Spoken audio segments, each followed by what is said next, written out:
మిమ్మల్ని ఖచ్చితంగా గుర్తుపెట్టుకుంటుంది. ఇలాంటి వ్యక్తిని అసెంబ్లీకి పంపించినందుకు మీకు శతకోటి వందనాలు. అయితే వీళ్ళందరూ అసెంబ్లీకి రావడానికి కారణం ఏంటి? ప్రజలు ఓట్లేశారా? మేబీ వేసి ఉండొచ్చు, వేయకపోతే రారు కదా. మరి నిన్న రాహుల్ గాంధీ గారు చెప్పినట్టు ఏమైనా మ్యానిపులేషన్ జరిగిందా? That has to be accepted. జరిగిందా? జరిగితే ఎలా జరిగింది? ఖచ్చితంగా ఎన్నికల్లో అక్రమాలు జరిగినాయి, నో డౌట్.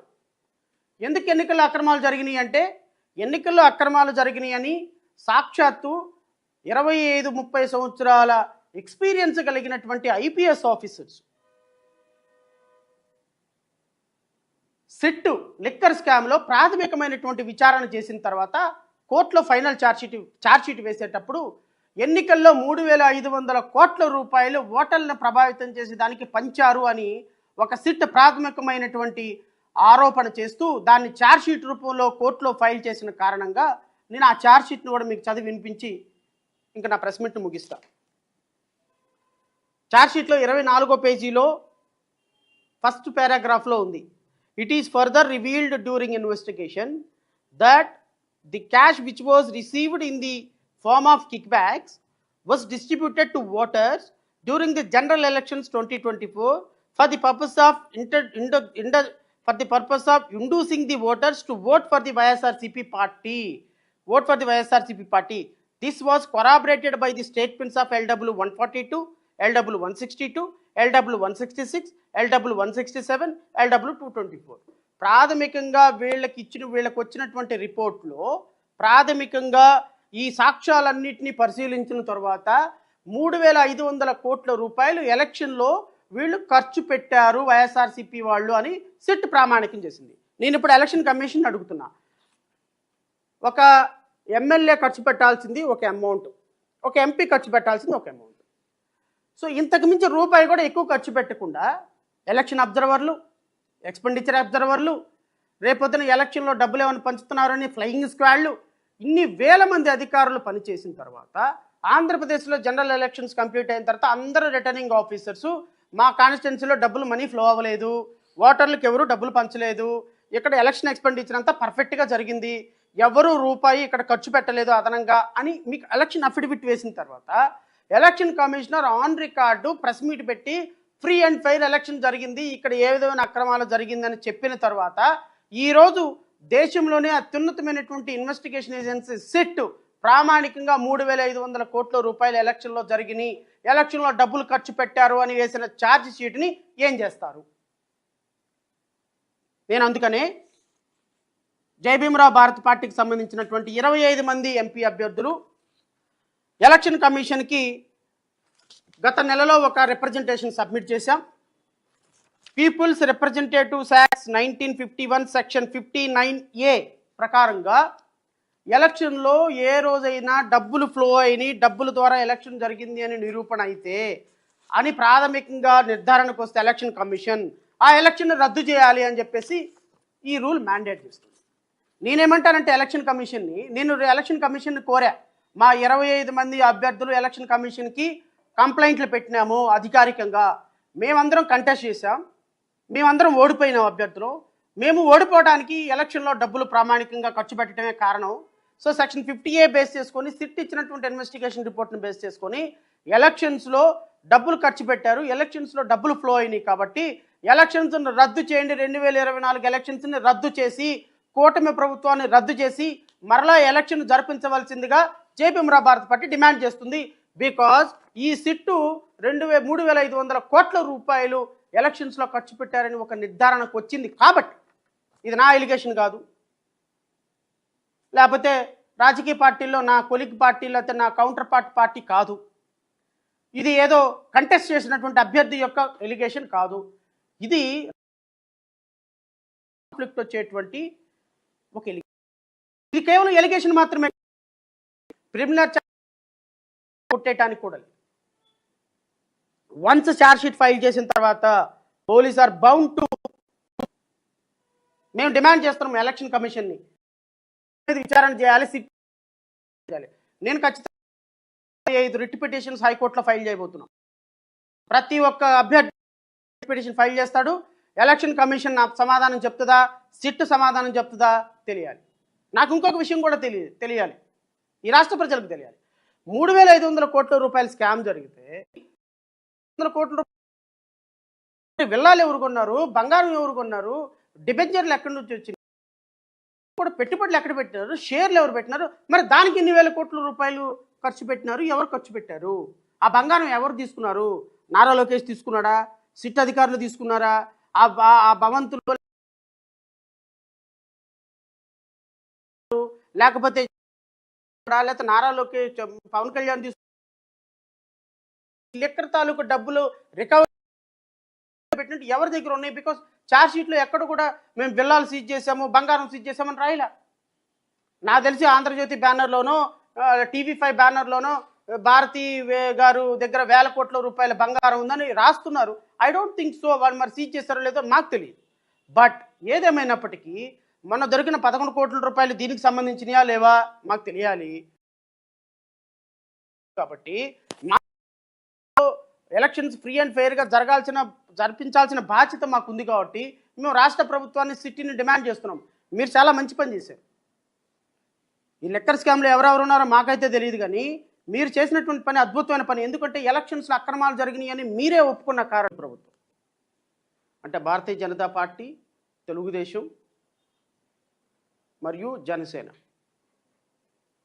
ఈ 3 రాజకీయ పార్టీలు 164 సీట్లు రమారమి 93% సీట్లు ఈవెన్ ప్రతిపక్షానికి హోదా కూడా లేకుండా ఎలా గెలుచుకున్నారో అర్థం కాని పరిస్థితుల్లో ఆంధ్రప్రదేశ్ రాష్ట్ర ప్రజలు ఎప్పటికీ ఉన్నారు. బహుశా పవన్ కళ్యాణ్ లాంటి అద్భుతమైనటువంటి పోరాట ప్రతిమ కలిగినటువంటి ప్రతిపక్ష నాయకుడు ఉన్న కారణంగాన, లేకపోతే భారతదేశంలోనే అత్యంత సమర్థవంతమైన పరిపాలన అందిస్తూ ఆంధ్రప్రదేశ్ రాష్ట్రానికి నిధులు వరద ప్రవహించేటట్టు చేసినటువంటి భారతీయ జనతా పార్టీ అద్భుతమైనటువంటి పరిపాలన వలన, లేకపోతే ఈ దేశానికి విజనరీగా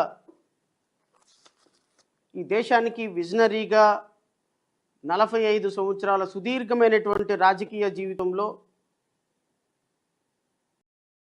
మరొక ముఖ్యమంత్రి చేయలేని అద్భుతమైనటువంటి పరిపాలన చేసినటువంటి చంద్రబాబు నాయుడు పరిపాలన, లేకపోతే 93,313,000 ఓట్ల మెజార్టీతో గెలిచినటువంటి నారా లోకేష్ లాంటి స్టాన్ఫోర్డ్ యూనివర్సిటీలో చదివినటువంటి అద్భుతమైనటువంటి ప్రతిభా పాఠవాలు కలిగినటువంటి అనధికార ముఖ్యమంత్రి, మంత్రి,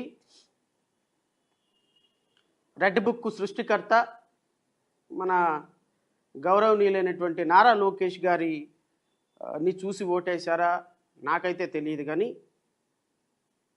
ఏదేమైనప్పటికీ 164 సీట్లతో ఈ రాష్ట్రంలో అధికారాన్ని సాధించినటువంటి పార్టీలు మన కూటమి ప్రభుత్వాలు. సరే, ఎందుకు వచ్చిన ఈ అధికారం, వాళ్ళకి నిజంగా అధికారానికి వాళ్ళకు అర్హత ఉందా లేదా, మరి అధికారంలోకి రావడానికి కారణాలైనటువంటి పరిస్థితులు మనందరికీ తెలుసు. ఆంధ్రప్రదేశ్ రాష్ట్రాన్ని 151 సీట్లతో 5 సంవత్సరాలు పరిపాలన చేసినటువంటి మహానుభావుడు, చరిత్ర మర్చిపోలేనటువంటి, అంటే అప్పట్లో హిట్లర్, ముస్సోలిని అలాంటి వ్యక్తుల యొక్క పరిపాలనని తలపించినటువంటి మాజీ ముఖ్యమంత్రి జగన్మోహన్ రెడ్డి గారి వల్ల వచ్చిందా, లేదా వీళ్ళ అద్భుతమైనటువంటి పోరాట ప్రతిభ వల్ల వచ్చిందా నాకైతే తెలియదు. కానీ మొత్తానికి ఈ రాష్ట్రంలో 164 సీట్లతోటి కూటమి ప్రభుత్వం అధికారాన్ని సాధించింది. సరే, గత ప్రభుత్వం మంచి చేసిందా చెడు చేసిందా విమర్శించడానికి మనం ఉంటుంది ప్రజాస్వామ్యంలో. So when we are living in a democratic country, ఒక పార్టీ అధికారంలోకి వచ్చిన తర్వాత ఇంకో పార్టీ అధికారం నుంచి వెళ్ళిపోయిన తర్వాత అధికారంలో నుంచి వెళ్ళిన పార్టీని విమర్శించడం అనేది కరెక్ట్ కాదు. ఎందుకంటే మనం ప్రజాస్వామ్యంలో ఎప్పుడు కూడా ప్రజల తరపున మాట్లాడేటప్పుడు అధికారంలో ఉన్న పార్టీలు మాత్రమే టార్గెట్గా ఉండాలి. ఎందుకంటే ఇప్పుడు జగన్మోహన్ రెడ్డికి ఏ కానిస్టేబుల్ కూడా కనీసం సెల్యూట్ కూడా చేయడు. ఒక కానిస్టేబుల్ సెల్యూట్ చేయడు, ఒక ఎంఆర్ఓ ఆఫీస్కి వెళ్తే ఒక అటెండర్ కూడా రెండుసార్లు కూర్చోండి అని అనడు. సో ఒక అటెండర్ కూడా కూర్చొని మన